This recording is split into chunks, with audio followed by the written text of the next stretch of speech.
Y mañana se cumplirán 100 años de la llegada del primer hombre al Polo Sur. El aventurero noruego Roald Amundsen clavó la bandera de su país en el centro geométrico de la Tierra el 14 de diciembre de 1911.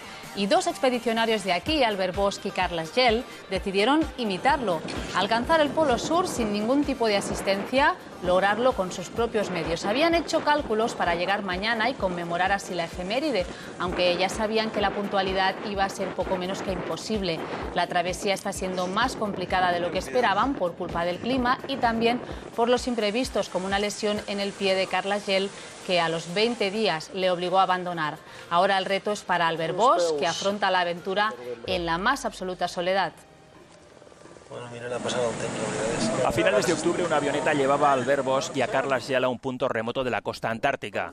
El reto, recorrer 1.144 kilómetros sobre unos esquís arrastrando un trineo de más de 2 metros con unos 130 kilos de peso. La travesía empezó el 30 de octubre, pero el inicio fue complicado a causa de una tormenta de viento y nieve que les obligó a permanecer encerrados en la tienda durante 15 días. La lesión en el talón de Aquiles obligó a Carl Schjell a retirarse en la jornada 13 tras recorrer solo unos 30 kilómetros.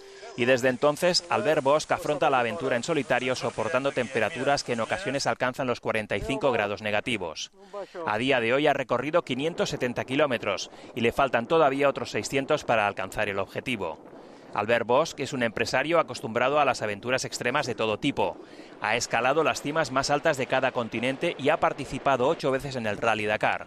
Este amante de la velocidad invierte a diario 9 horas y media en recorrer la mayor distancia posible. El día que más hizo, 31 kilómetros, y el que menos, 22. De seguir a este ritmo, tiene prevista la llegada al Polo Sur geográfico durante la primera semana de enero.